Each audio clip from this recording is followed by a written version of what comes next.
bonjour à tous. Merci de nous suivre pour ce flash d'information. Nous sommes aujourd'hui le lundi 11 septembre 2023. Nous sommes jour de rentrée scolaire sur l'étendue du territoire national. Les élèves reprennent le chemin de l'école après plusieurs mois de vacances. Cette année, près de 2,5 millions d'élèves dans le secondaire et environ 4,3 millions au primaire sont concernés par cette rentrée selon le ministère de l'Éducation nationale et de l'alphabétisation. Et puis dans le fil de l'actualité nationale, sachez également que ce 11 septembre s'ouvre la campagne pour les sénatoriales. L'élection est prévue pour le 16 septembre. Les éléments du commissariat de la ville de Bongouanou, dans le cadre d'une opération sécurisée dénommée Vacances sécurisées, ont interpellé 4 présumés braqueurs dans le campement de Brebessou. Et poursuivant l'opération, ils ont découvert un champ de cannabis de plus d'1 hectare qui a été tout de suite détruit, mieux incinéré. Abou Sanogo.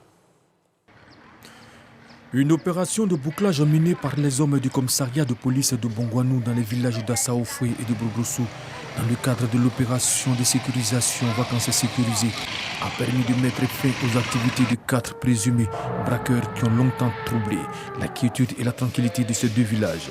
Ils avaient en leur possession 2 fusils de type calibre 12, 10 cartouches et une bonne quantité de cannabis. Ainsi, après une battue, un véritable champ de cette drogue a été découvert. Plusieurs pieds de cannabis appartenant à ces 4 individus. Une opération de destruction et d'incinération est aussitôt organisée par le commissaire Diarasoubana Nourgo et ses hommes en présence du secrétaire général 2 de la préfecture de région de Bongouanou, représentant le préfet de région. Un peu plus d'1 hectare de plants de cannabis démantelés par la police de Bongouanou, qui a invité les populations à la collaboration. Et sachez également que la direction du service vétérinaire a initié un atelier de formation des acteurs intervenant dans le domaine de la santé animale. Objectif, les outiller à l'utilisation d'une plateforme dénommée ePharmaVeto, une plateforme web qui va servir à contrôler l'entrée, le volume et la distribution des médicaments vétérinaires importés sur le sol ivoirien. Dans l'actualité internationale dans le nord du Mali, sur le terrain, plusieurs sources confirment que tout comme l'armée malienne, les ex-rebelles de la coordination des mouvements de l'Azawad ont considérablement renforcé leur position.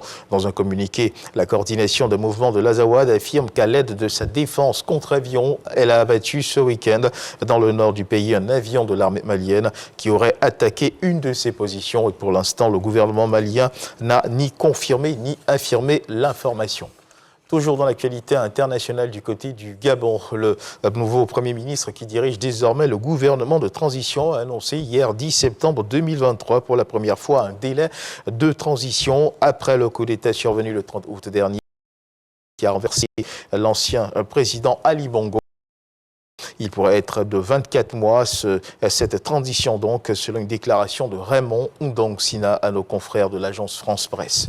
Et puis on continue ce tour de l'actualité internationale avec le Maroc, après le séisme qui a secoué le pays et qui a occasionné plus de 2000 pertes en vie humaine et des milliers de blessés. Les urgences du CHU de Marrakech ne connaissent aucun répit. La mobilisation y est générale. Médecins, infirmiers, aides-soignants, ambulanciers, tous sont mobilisés pour prêter assistance aux victimes de ce séisme. Le Maroc qui a accepté l'aide humanitaire de l'Espagne, de la Grande-Bretagne, du Qatar et des Émirats arabes unis. Et on termine ce tour de l'actualité internationale avec ces présidentielles à Madagascar. 13 candidats au finish sont en lice pour le scrutin qui aura lieu le 9 novembre prochain. Hier, ce qu'il faut également savoir, c'est que la Haute Cour constitutionnelle a publié la liste officielle des candidatures retenues. 15 des 28 dossiers ont été invalidés, principalement pour des raisons de pièces manquantes. La Haute Cour constitutionnelle a aussi déclaré irrecevables les requêtes de 4 des candidats qui avaient demandé l'invalidation de la candidature d'Andry Rajolina. Voilà qui marque la fin de ce flash d'information. Merci de nous avoir suivis.